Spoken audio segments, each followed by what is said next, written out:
Muy buenas noches, señores y señores. Bienvenidos al desarrollo de la clase correspondiente a la materia de ciencias naturales. Un gusto poder compartir con cada uno de ustedes. Bienvenidos al desarrollo de la presente clase. Buenas noches, Luis. Lady, buenas noches, ¿cómo está? Buenas noches, licenciado. Edison, un gusto saludarle. Bienvenido.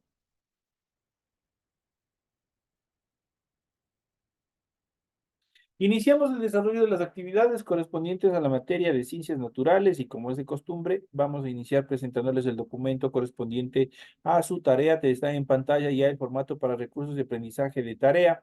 Estamos en la asignatura de ciencias naturales, estamos en la unidad número 5, densidad, presión y fuerza gravitatoria, relacionado a la introducción a la física. Estamos en el tema número 3 y vamos a ver dos principios fundamentales y su uso que ha dado el hombre a partir de su descubrimiento, que es el principio de Pascal y el principio de Arquímedes, que siempre estamos utilizando en nuestra vida diaria. Tienen ustedes el tipo de tarea, tienen el objetivo de tarea y a continuación tienen las instrucciones para el desarrollo de la presente actividad. Les recuerdo que el trabajo es individual, deben leer el compendio de la unidad 5, tema número 3, pueden ampliar su información sobre el mismo tema con otras bibliografías de ser necesario. ¿Qué es lo que tienen que hacer como tarea para la presente semana? Dice lo siguiente, desarrolle las siguientes preguntas. Explique, dice, por qué una esfera de acero se hunde en el agua, mientras que una embarcación con su casco fabricado en acero puede flotar en el agua. Relacione la flotabilidad del barco con el principio de Arquímedes. Ya vamos a ver cuáles son esas características. La siguiente actividad dice responda cuál es la diferencia entre peso aparente y peso real. Igual vamos a ir viendo cuáles son estas determinaciones para que ustedes puedan cumplir con todas estas actividades, estas tareas que ustedes tienen habilitadas dentro de este etapa. Recuerden que el trabajo es 100% escrito, claro y ordenado. Deben utilizar combinaciones de colores, líneas y símbolos de imágenes para ilustrar el contenido. La rotulación de la hoja de tarea es fundamental. Ustedes ya saben, tienen que desarrollarlo en la parte superior de su hojita, cumpliendo con todos la información que se les solicita. Una vez que lo han hecho esto en la parte superior, a continuación desarrollan el contenido de su tarea. En relación al desarrollo de la actividad, el desarrollo de la tarea, ustedes deben revisar las recomendaciones y la rúbrica de calificaciones para que la tarea se ajuste a los requerimientos que solicita la institución educativa. A continuación tenemos la información para el desarrollo de los recursos de plataforma. Estamos en la unidad número 5 con el tema el principio de Pascal y el principio de Arquímedes, correspondientes a la semana 3 de fecha 16 de junio del 2025.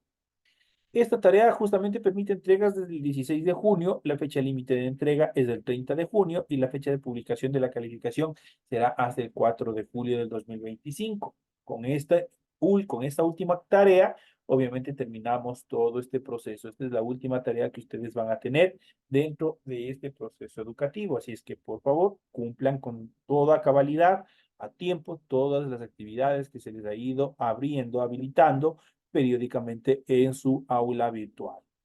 Una vez que se les ha explicado correctamente cuáles son las actividades, los requerimientos que tienen su tarea correspondientes a la presente semana, vamos a dar inicio al desarrollo de la presente clase, presentándoles obviamente el material de apoyo con los temas que tenemos para desglosar durante el desarrollo de la presente clase.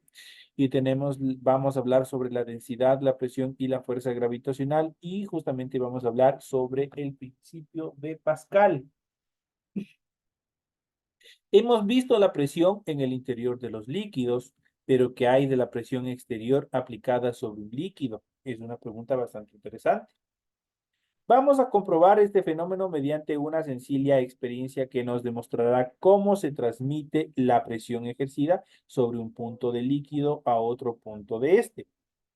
Este principio puede comprobarse utilizando un globo de látex, perforando en diferentes lugares a excepción del cuello del globo. Al llenar el globo con agua y ejercer presión del cuello hacia abajo, observamos que el agua sale por todos los agujeros con la misma velocidad. Eso quiere decir con la misma presión, como podemos observar en el gráfico que ustedes tienen en su material. De ello deducimos que la presión se ha transmitido con igual intensidad en todas las direcciones en el seno del líquido. Esta experiencia demuestra una importante propiedad de los líquidos, su capacidad de transmitir presión aplicada en alguno de sus puntos. Dicha propiedad fue enunciada justamente por el físico y matemático francés Blaise Pascal durante los años 1623-1662 y la conocemos como el principio de Pascal. La presión aplicada en un punto de un líquido encerrado e incomprensible se transmite en la misma intensidad en todas las direcciones en el interior del líquido y en las paredes del recipiente que lo contiene así, donde PA es igual a PB, o bien remitiéndonos a la relación entre fuerza y superficie, donde fuerza absoluta sobre superficie absoluta es igual a fuerza B sobre superficie B, donde P obviamente determina presión, F es fuerza y S corresponde a superficie. Esa sería prácticamente la fórmula mediante la cual nosotros podemos determinar la relación entre fuerza y superficie. En cuanto a las aplicaciones del principio de Pascal, el principio de Pascal se aplica en muchas máquinas de uso común en la actualidad. Por ejemplo, la prensa hidráulica. Vamos a ver cuáles son las actividades en función de la prensa hidráulica. La prensa hidráulica es una máquina compleja que permite amplificar la intensidad de la fuerza y constituye el fundamento de elevadores, frenos y otros dispositivos hidráulicos de máquinas industriales.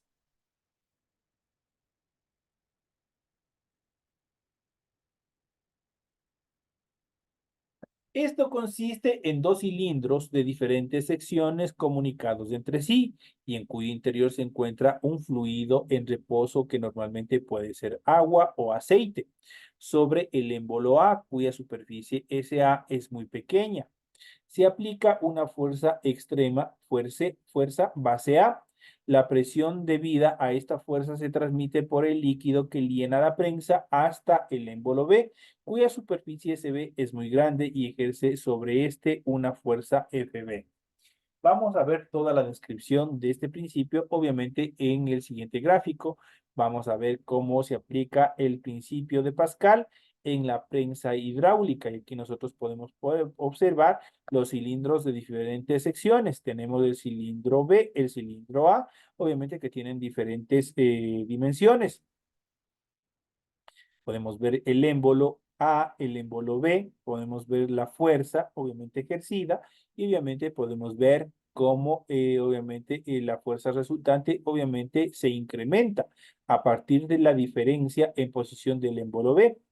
Esto, obviamente, ¿a través de qué? A través de un líquido. Este líquido va a permitir que genere mayor fuerza o duplique la fuerza que inicialmente este genera.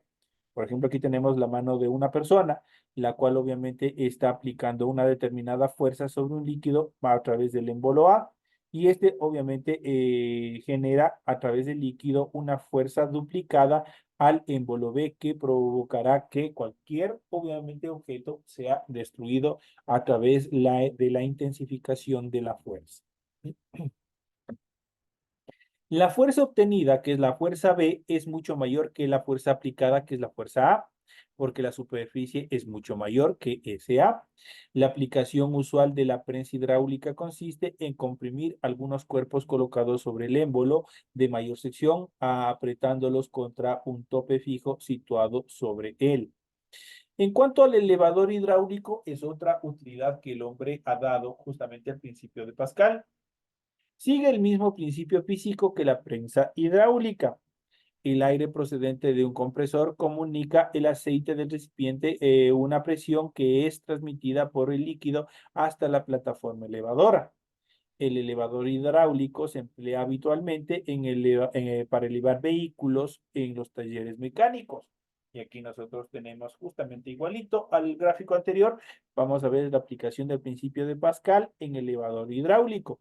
E iniciamos con el compresor de aire, donde tenemos el émbolo A y el émbolo B.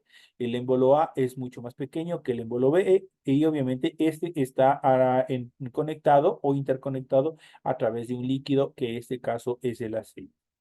El compresor de aire, al empujar con aire hacia abajo el émbolo más pequeño, empujará a su vez el aceite y este a su vez empujará el émbolo B, que es el émbolo más grande, provocando que la fuerza se intensifique y obviamente se eleve los vehículos, en este caso, en este elevador hidráulico. Otro de los efectos o de las utilidades que hemos dado al principio de Pascal son los frenos hidráulicos. La presión aplicada sobre el pedal del freno se transmite por el líquido que llena los conductos del circuito y acciona el mecanismo que presiona sobre las ruedas para detenerlas. Se utiliza en los sistemas de frenos de diversos tipos de vehículos y nosotros vamos a ver a continuación. Justamente aquí tenemos el esquema de la aplicación del principio de Pascal en los frenos hidráulicos que tenemos en diversos vehículos, en diversas, por ejemplo, en motos, tenemos en automóviles. Ahí obviamente tenemos la aplicación del principio de Pascal. Y obviamente tenemos las pastillas de los frenos, tenemos las pinzas, tenemos el aceite a presión o el líquido de frenos que nosotros le conocemos de nuestro medio y también tenemos el pedal. Al a presionar o aplastar el pedal, ¿qué es lo que hace? Obviamente el émbolo más pequeño empuja o presiona al aceite, al líquido de frenos. Este a su vez accionará las pastillas de freno contra el disco de frenado y obviamente procederá a reducir la velocidad. Ahí nosotros tenemos otra utilidad en cuanto al principio de Pascal aplicado obviamente a los frenos. Ahí tenemos tres ejemplos de la utilidad que le ha dado el hombre a este gran principio. Vamos a hablar en la siguiente etapa de otro principio fundamental que es el principio de Arquímedes. Quizás haya comprobado alguna vez que si intenta sumergir una pelota en una piscina, el agua pone cierta resistencia. Si una vez introducida la suelta, la pelota es impulsada hacia la superficie.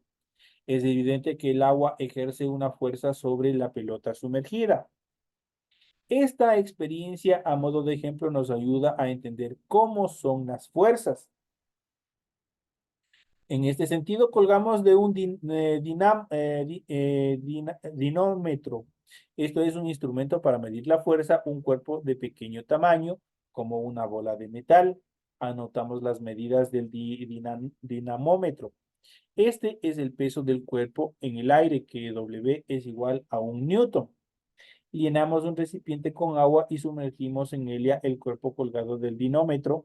Anotamos el peso del cuerpo del agua, que obviamente sería la fuerza resultante. W es igual a 0.6 newtons. El dinómetro indica que el peso del cuerpo en el agua o peso aparente es menor que en el aire. Aquí tienen obviamente cuál es la diferencia o cuáles las características en cuanto al peso aparente que ustedes tienen en su tarea. Obviamente aquí ya se va determinando. El dinámetro indica el peso del cuerpo en el agua o peso aparente, es decir, que en el aire. Aquí nosotros podemos ver, justamente podemos observar este gráfico en función de este experimento. Tenemos aquí el dinómetro, el dinamómetro, obviamente tenemos donde obviamente estamos pesando una bola de metal. Esto es en el aire. El dinamómetro, obviamente, lo sumergimos en este recipiente con agua y la fuerza de empuje, ¿qué es lo que hace? Hace que la bola, obviamente, trate de irse hacia la superficie. Así nosotros no lo sintamos, no lo veamos, trata de que la bola se empuje hacia la superficie.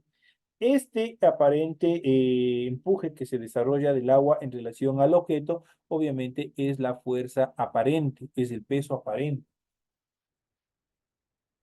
Ahí nosotros podemos ver en función de este experimento cómo podemos determinar justamente cómo podemos obtener el peso aparente y cuáles son sus características. De esta experiencia concluimos que los líquidos ejercen una fuerza vertical llamada fuerza de empuje sobre los cuerpos sumergidos en helios. Esta fuerza es opuesta al peso, por eso anotamos una resistencia al introducir o notamos una resistencia al introducir un cuerpo en un líquido. También por ello los cuerpos parecen pesar menos en el agua que en el aire, que en otro ambiente. Por ejemplo, si nosotros nos botamos en una piscina, nuestro cuerpo no se va a hundir. Nuestro cuerpo en una primera instancia, ¿qué va a tratar? Es de flotar. Justamente, ¿por qué? Porque dentro del agua nuestro cuerpo tiene un peso que es el peso aparente y obviamente en el ambiente normal nosotros tenemos un peso real. Ahí ya les doy un tip cómo ustedes pueden responder en función de su tarea. El peso aparente de un cuerpo sumergido en un líquido es la diferencia entre el peso real y la fuerza de empuje, donde W prácticamente aquí es una resta, donde la fuerza obviamente es igual a fuerza aparente menos E.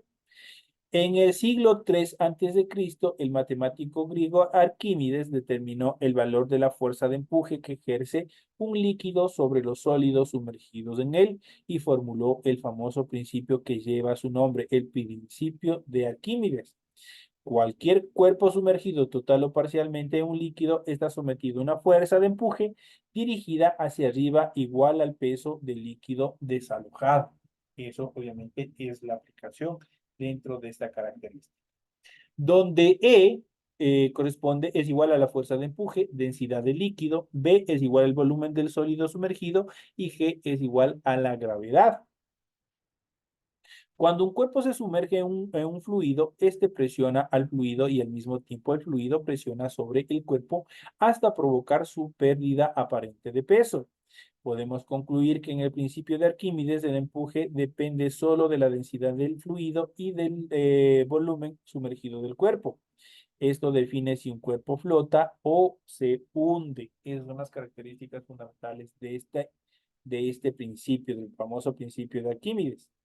Aquí tenemos a continuación un ejemplo, un objeto de hierro, obviamente B es igual a 0.008 metros cúbicos, se sumerge totalmente en el agua, donde D es igual a 1000 kilogramos por metro cúbico. Determinamos A, la fuerza de empuje, B, el peso aparente del cuerpo de masa de 63.7 kilogramos. Vamos a ver la solución de este proceso. Y aquí nosotros tenemos esta determinación y recordemos que aquí se aplica es una resta. Y aquí tenemos A, E es igual a B por G, donde E es igual a 1000 kilogramos por metro cúbico. Esto es igual a 0.08 metros cúbicos menos el 9, perdón, por 9.8 metros por segundo al cuadrado y eso da como resultado 78.4 newtons. Mientras B, W es igual a W menos E, esto es igual a M por G menos E. Aquí tenemos una combinación de ejercicios, obviamente porque tenemos una multiplicación y tenemos una resta, donde W es igual a 63.7 kilogramos por 9.8 metros por segundo al cuadrado, esto menos por 78.4 newtons, lo que dará como resultado 545.9 newtons. Esto en cuanto a la determinación de la solución del presente ejercicio. En cuanto a la flotabilidad de los cuerpos, la experiencia demuestra que algunos sólidos, al ser introducidos en un líquido, flotan, otros por el contrario se hunden. ¿Cuál es la causa de esta diferencia de comportamiento? ¿Qué se requiere para que un cuerpo flote? La flotabilidad de un cuerpo depende del valor relativo de la fuerza, peso y empuje para el cuerpo totalmente sumergido. Pueden darse los siguientes tres eventos, los siguientes tres casos. Primero, el peso es menor que el empuje, donde W es menor a E. O sea, la densidad del sólido obviamente va a ser igual a menos o diferente a la densidad del líquido. Un cuerpo flota en un líquido cuando su densidad es menor que la de dicho líquido. Ejemplo, la bola de corcho. La bola de corcho por su densidad, ¿qué es lo que hace? Flota o se empuja hacia la superficie. El tercer caso, el peso es igual al empuje, donde W es igual a E, o sea, el valor del empuje en relación a la dimensión y al peso del objeto, obviamente son relativamente iguales. Un cuerpo está en equilibrio en el interior de un líquido cuando su densidad es igual a la de dicho líquido. Ejemplo, la bola de plástico. Y en el cuarto caso, el peso es mayor que el empuje, donde W es mayor que E. O sea, obviamente la fuerza de empuje del objeto es mayor que a la del líquido, por ende, se hunde. Un cuerpo se hunde en un líquido cuando su densidad es mayor que la de dicho líquido. Ejemplo, la bola de cristal o la de hierro. El caso de los barcos y de los submarinos es una etapa bastante importante en la cual nosotros debemos considerar. Los barcos, a pesar de su peso, de su tamaño, flotan gracias a su gran volumen. Al tener mucho espacio interior lleno de aire, su peso queda compensado por el empuje de su parte sumergida. La línea de flotabilidad o de flotación es aquella que separa la parte sumergida de la parte del barco sobre la superficie del agua. Los materiales con los que se construyen los grandes barcos mercantes son más densos que el agua, pero pero el peso del volumen de agua del barco desaloja o que se desaloje el barco es mayor que el peso del barco y por este motivo el barco obviamente flota. Los submarinos pueden variar su peso y por tanto su flotabilidad gracias a sus tanques de lastre. En ellos pueden introducir agua o también aire procedente de depósitos de aire comprimido. Esto permitirá que gane peso o que pierda peso. Cuando gana peso, se hunde. Cuando libera peso, obviamente sale a la superficie. Y aquí nosotros podemos ver justamente los tanques de cómo está constituido un submarino, el mecanismo de funcionamiento del submarino. Tenemos el tanque de aire comprimido, tenemos los tanques de lastre, tenemos el interior donde se encuentra la tripulación. Y obviamente ahí nosotros podemos ver cómo obviamente cada uno de estos eventos obviamente va a desarrollar, cuando se llenan los tanques de lastre, obviamente el submarino va a ganar peso y se va a ir hacia adentro del mar. Mientras si los tanques de lastre se llenan de aire, ¿qué es lo que va a suceder? El submarino pierde peso y por ende saldrá a la superficie. En el caso de los globos aerostáticos, hasta ahora hemos visto el comportamiento de los cuerpos de un fluido, generalmente los líquidos, pero ¿qué sucede en el caso de que el fluido sea un gas? Del mismo modo que sucede con los líquidos, todo cuerpo sumergido en un gas experimenta un empuje hacia arriba igual al peso del volumen del gas que obviamente se desplaza. Por tanto, se producen las mismas fuerzas que en el agua. La fuerza que empuja, que le sirve para ascender al globo, y la fuerza contraria, que es su peso, que lo mantiene en la superficie terrestre. Si se consigue que la fuerza de empuje sea mayor que el peso, el cuerpo obviamente flotará. En cuanto a la tensión superficial, en esta última etapa, vamos a ver qué es la tensión superficial. ¿Cómo es posible que algunos insectos o cuerpos como un clip de mayor densidad que el agua floten en la superficie del agua? Han visto que algunos insectos caen sobre el agua, pero se genera un tipo como burbuja que les impide que se vayan al interior y obviamente se quedan flotando sobre la superficie del agua. Muchas veces también este fenómeno o estas características también sucede, por ejemplo, con un pequeño clip. En general, las moléculas de un líquido reciben fuerza de sus moléculas vecinas en todas las direcciones que se compensan entre sí. Sin embargo, en la superficie, estas fuerzas intermoleculares no se compensan, por lo que la superficie libre del líquido es atraída hacia el interior y este se comporta como una especie de membrana con cierta resistencia a la penetración.